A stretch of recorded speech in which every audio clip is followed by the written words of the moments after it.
Nature fans, it's me, Sam, back for your viewing, listening delectations. Yes, indeed.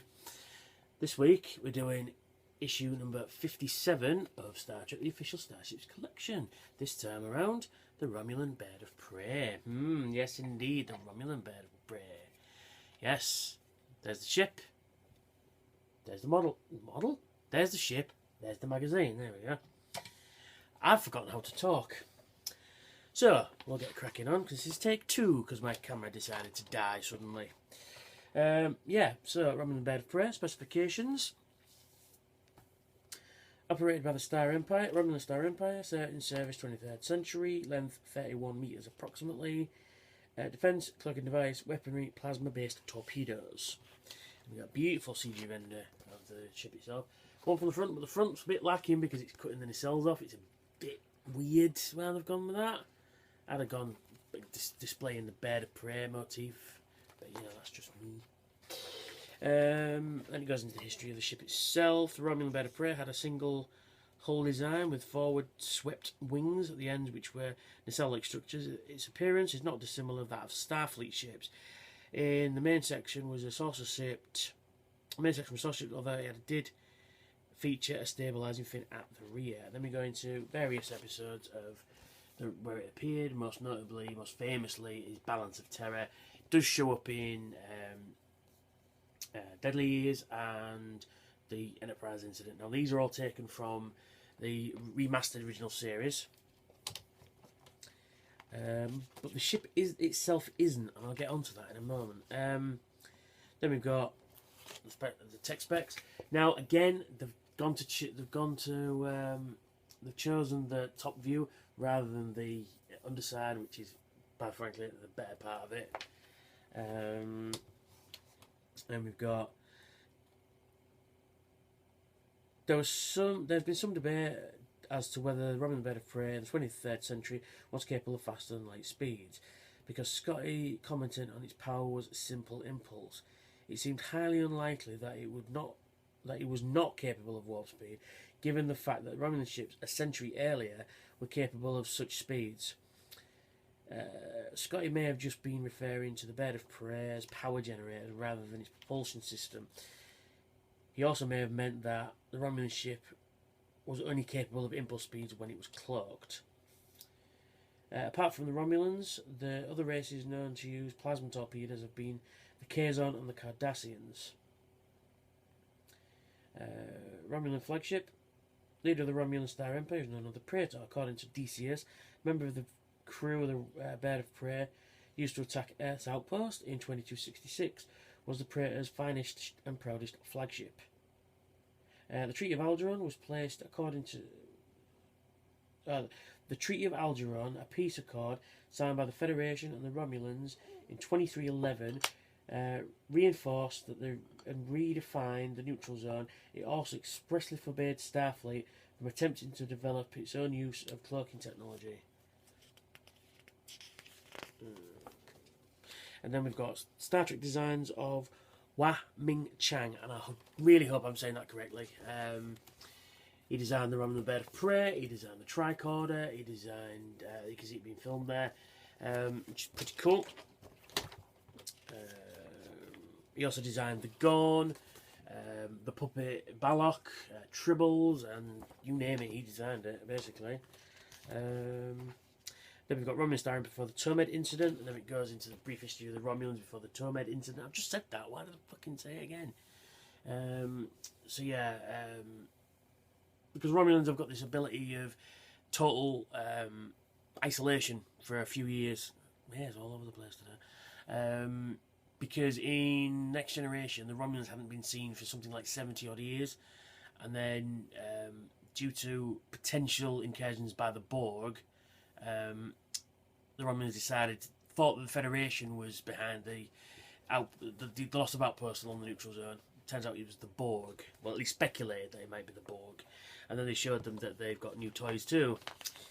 And then we've got the again, more Romulan stuff, just going through different things, showing you the Bird-of-Prey scene in Enterprise, and then there's aforementioned Enterprise incident. They're taken from CG, the remastered Star Trek, which is no bad thing. And then on screen, first appearance, Balance of Terror, TV appearances, the original series, designed by Wah Ming Chang, and again, I do hope I'm saying that correctly. Trivia. No, the original script for Star Trek, the original series, episode Balance of Terror, explains why the Romulans had a similar design to Starfleet ship. It states that the attacking vessel can now be definitely to be some modified version of a Starship saucer main section. Also, a scene was filmed but later cut with Commander Hansen, possibly related to Annika Hansen, of Outpost 4, stated that the Romulans somehow acquired Starfleet ship designs. In a deleted scene, Hansen said, "You see it, Enterprise. Starship designs, worn Earth, espionage, stolen our designs, traitors." When Star Trek episode Enterprise was remastered in 2008, one of the Romulan battle cruisers that intercepts the Enterprise in the original 68 version was replaced by a CG version of a Romulan Bird-of-Prey. Just told you that. Due to budgetary constraints, no special effects shots were created for Star Trek episode Deadly Years. All the scenes featuring the Romulans were attacking the Enterprise were created by using stock footage from Balance of Terror. Because cheap bastards. Because, you know, and there it is on the back, which is the proper side you should be looking at. Anyway, onto the model, and I have to say, I am very impressed. They've gone with the original series design, more over the CG design from the remastered. And I'll tell you for why. The remastered one is, they've got a more sort of like Aztec on the hull, and this one hasn't. This is very clean. This is exactly how it appears in the original series, and you get all these sort of feather implements from there. But you turn it over and look at that. That is impressive. That is very, very nice. The fact that they've got the big Bird-of-Prey on the bottom there. The Dideridex, I believe it's called. Some fans are calling it. You know, it could be a bird native to Romulus, and they've named it Dideridex, hence Romulan Warbirds later will call Dideridex class, which is kind of cool. And then in the bottom there, you've got these sections here, possibly landing pads, possibly cargo doors. There's one there as well. Again, this is just a wonderful thing. Like I say, it's very simple design, but that's how it was designed back in the original series. All this is very... could have had a nice wash on it to make it a little bit darker, but again, this is as it appears in the episode. Well done, Eagle Moss. Well done indeed. Now I'm going to compare it to the one seen in Enterprise. There's the Tallis from Enterprise, and there's the original series one. You see, the design's fairly similar, but then it comes to the fact that it does look like a Starfleet vessel.